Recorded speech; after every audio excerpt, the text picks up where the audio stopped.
Bonjour et bienvenue dans une nouvelle vidéo sur les mathématiques. Aujourd'hui on parle à nouveau de vecteurs et aujourd'hui on parle à nouveau de produits vectoriels. Je voudrais revenir un petit peu sur comment ça fonctionne ce produit vectoriel et pourquoi ça fonctionne. Alors les produits vectoriels c'est de l'algèbre linéaire.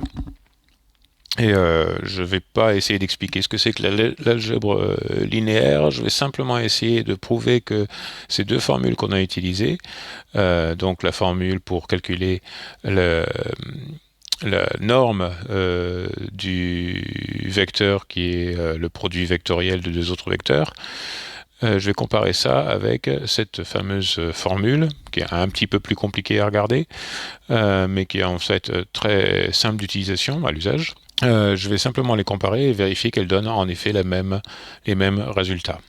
Pour mon exemple, je vais prendre deux vecteurs, un vecteur U et un vecteur V, qui vont dans deux directions aléatoires dans un espace en trois dimensions.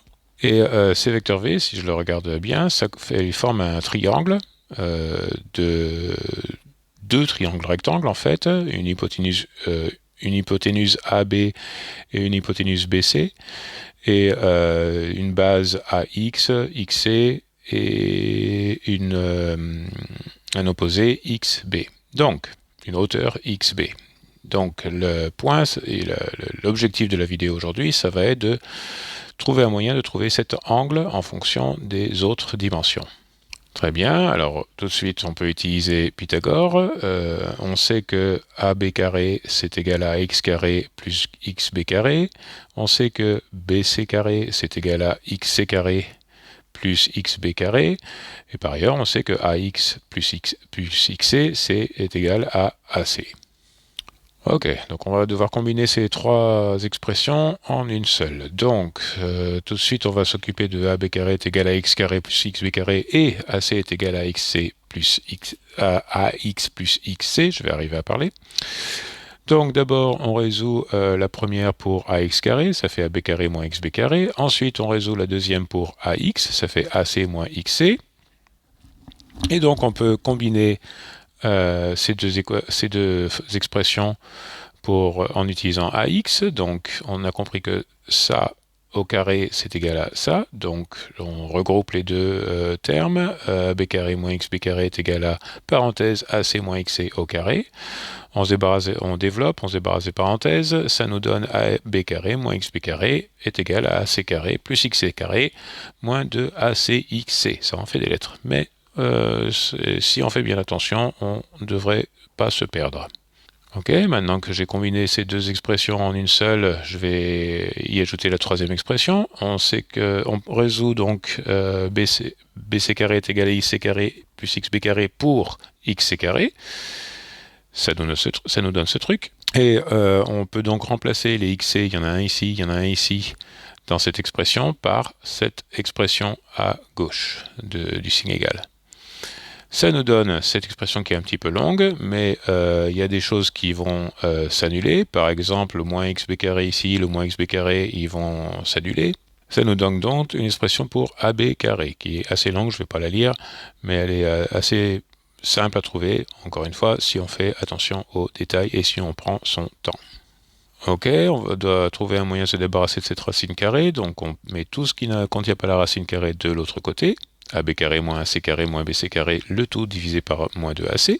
On passe les deux côtés au carré, ça nous donne toute cette expression au carré, et on résout pour xb carré, et ça nous donne BC carré moins parenthèse BC carré plus AC carré moins AB carré, le tout divisé par 2AC, et le tout au carré. Ok, maintenant qu'on a trouvé xb carré. Xb carré, pour rappel, c'est ce petit truc ici. On sait que c'est égal, dans la slide précédente, on sait que c'est égal à BC carré. BC carré, c'est en fait la norme au carré de la soustraction de ces deux vecteurs, c'est-à-dire de V moins U. Vous voyez, le vecteur BC ici, c'est ce vecteur-là moins ce vecteur-là. Et ça nous donne ce vecteur-là.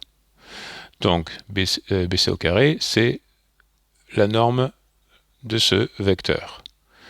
Donc, au carré. Donc on le met au carré, moins, suivant la même logique, ces autres expressions. Ici c'était BC carré, AC carré, AB carré. Tout ça, ça peut être converti en vecteur, donc la même chose que celui-là, la même chose que I. La norme de V au carré, c'est AC au carré. La norme de V au carré, c'est celui-là, c'est AC au carré, ça, etc., etc. Même logique pour les autres. Donc on a remplacé tous les AB, BC, AX, XC par des vecteurs. Alors, ici avec carré, pour s'en débarrasser, on passe tout ça sous une racine carrée. Et enfin, on utilise la trigonométrie. On sait que cet angle-là, le sinus de cet angle-là, c'est l'opposé BC carré sur, l'opposé BX, XB carré, je vais y arriver, l'opposé XB, qui est cette expression entière, divisé par l'hypoténuse. Donc, le sinus de l'angle, c'est la norme de cette longueur, distance, XB, divisée par la norme de ce vecteur.